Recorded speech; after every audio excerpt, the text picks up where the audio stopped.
Hi, I watched Don't Say No the series, and here's my review.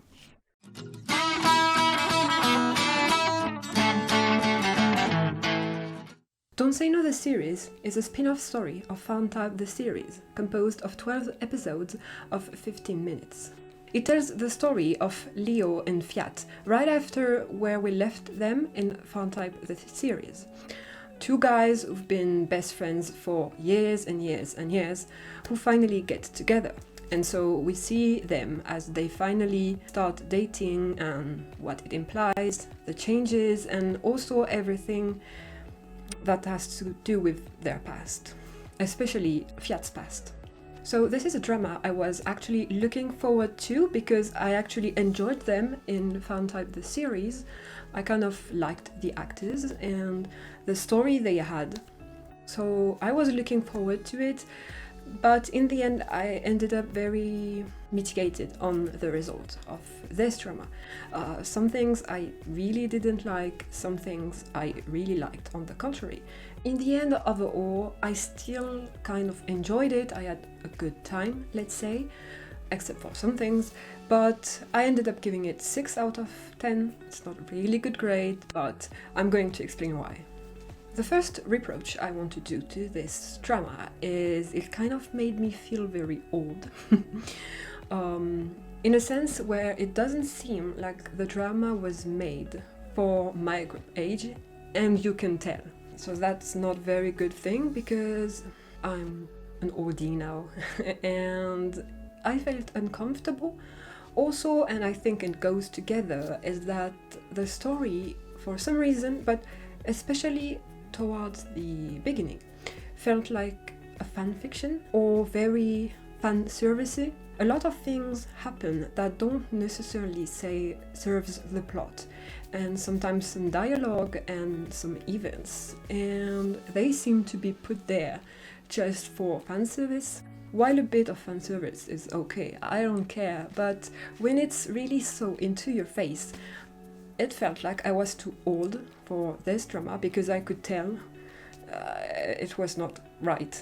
So for the fanservice part, it's more like the bed scenes. They kind of made me really uncomfortable. I'm going to explain a bit more why in a spoil part, but in this drama they did feel very kind of out of place sometimes, and I didn't like that. And another thing that made me think it was targeted more specifically for a younger viewer is the enormous amount of sound effects they use. They really use it too much in this drama. I don't need a sound effect every time the guy winks, or every time he smiles, or every time he sighs. Like, I don't need 10 sound effects in a minute. It's a bit too much, and it really gives not a childish vibe, but really something more for young people, maybe. But with my age, I was just rolling my eyes at some point, but thankfully they kind of calm it down throughout the drama, so it was a bit less annoying as you watched the drama. Last thing I didn't really like is the acting. From Leo's part, it doesn't have too much to act, I would say, but I'd say it was quite okay. However, on Fiat's side, it was very...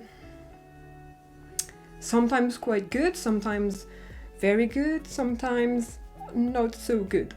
A lot of time it felt like he's overreacting, so it's a bit difficult to watch sometimes because it doesn't seem natural. It makes everything feel a bit fake, but not everything the actor is doing is overacted, and he does a lot of great stuff too. But yeah, that's a thing that could throw you off if you haven't watched it.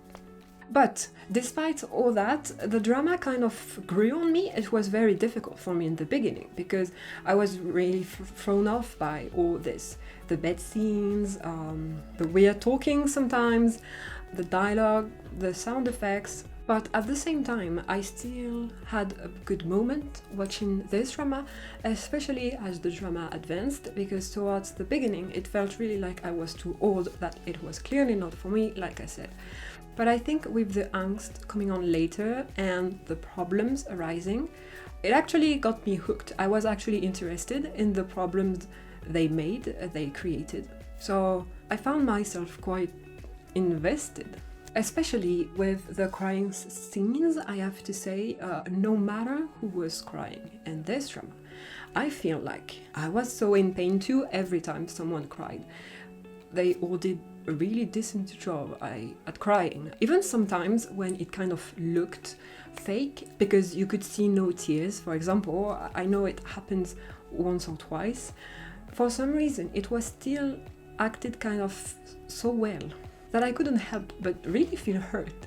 I had like this weight on my chest and feeling sad with them and broken with them. So that also helped me get hooked, because every time there was someone crying, I was just feeling so much for them. Also, another thing I was really engrossed in this drama is Leo's and Fiat's love. Their love seemed kind of really passionate. And if you've watched other of my videos, I mentioned somewhere that I really like the kind of passionate love, like they really love each other so much. I don't know, I just love this kind of thing so much. It makes me feel all warm in my chest and in my stomach, so I really love that. But they did take it a bit too far at some point, and I will say why in the spoil part. The last two things I really enjoyed in this drama are Leo's and Leon's mom. She was so nice and so sweet, and I don't know, I really liked her. And Leon's and Pop's relationship. Usually I'm not so interested in secondary couples, I prefer to stay on the main couple. But for this one, I didn't really care when we left the main couple to go see the secondary couple. On the contrary, I was happy too, and I really liked seeing them evolve. And yeah, it made for me the whole story more interesting, because I was really interested in everyone. Now is going to be the little spoiled part, and I'm gonna start with the bed scenes and the talk. So I'm not against bed scenes, even though I prefer no bed scenes romances. I'm more of the very pure romance type of person, but I don't mind it too much. But in this drama it was way too much, too many bed scenes, and that didn't really serve a purpose. Like I said, just the purpose of showing, I think, two guys kissing shirtless in bed, and it kind of made me really uncomfortable when I was watching it. Except the last one. I think the last one was, I could understand, it served the plot in a way, it was logical. But the other ones, I think it was too much, especially sometimes the kind of kinky talk, and I don't know, all the thing around the toy in the beginning. I was like, am I watching a series or am I reading a smut fanfiction? I couldn't know. I mean, I have nothing against fanfiction and smut fanfiction at all. I started reading it and also writing it when I was 13 or 14. So, you know, I don't have a problem.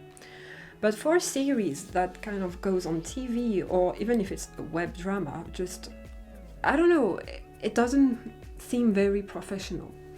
So I was always very, very uncomfortable with that. Second thing, I really didn't like what they did with Pop's and Leon's ending.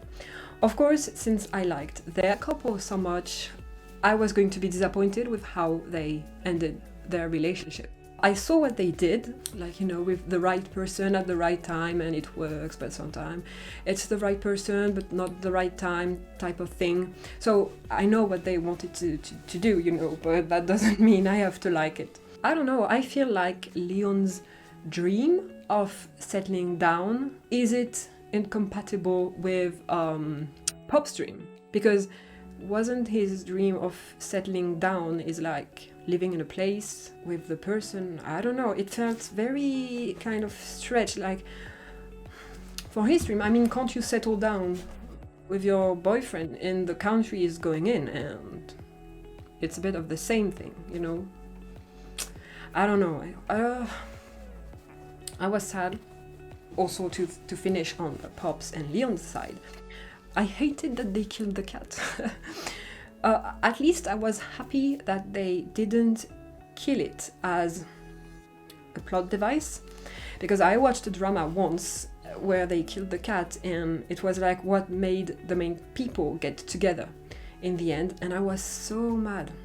But still, I cried so much when the cat died. I was sobbing very loudly too for the poor cat, so yeah, I hated that.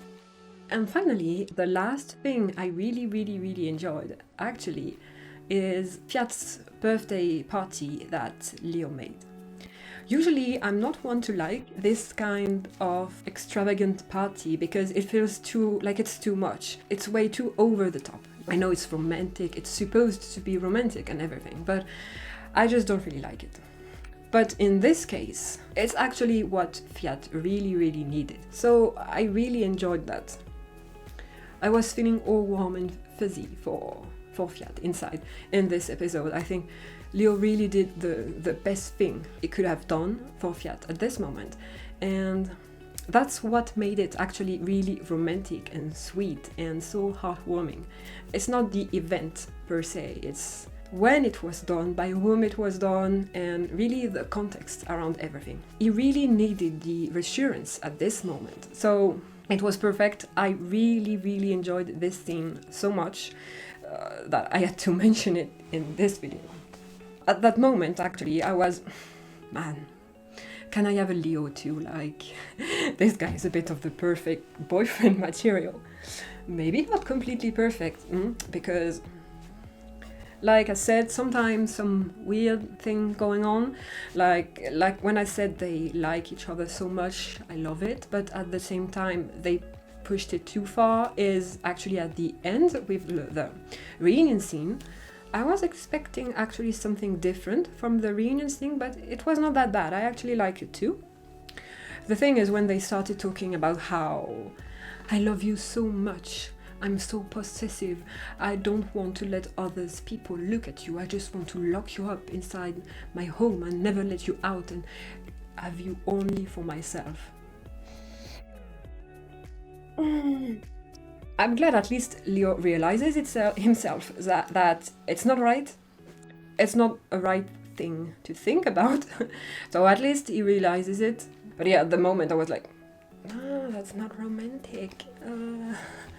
Like a part of me kind of thinks was like a bit fuzzy still inside, but it's because of all the love that was pouring in at this moment. It was everything around it, I think. But when they say that, maybe my heart kind of likes it a bit, but my brain is like, no, you don't like that. I think it's more something like that I kind of not liked it, but you know, the fact that with being so possessive and all, I'm like, that's so cute. But my brain, my rational side knows it's not, and in real life it wouldn't be either at all. I would be creeped out for real. But again, I still gave it the benefit of the doubt because they know each other for so long. It's not like he just met Leo like 2 weeks ago, you know, they know each other for so long, and Leo has never done anything to hurt Fiat before.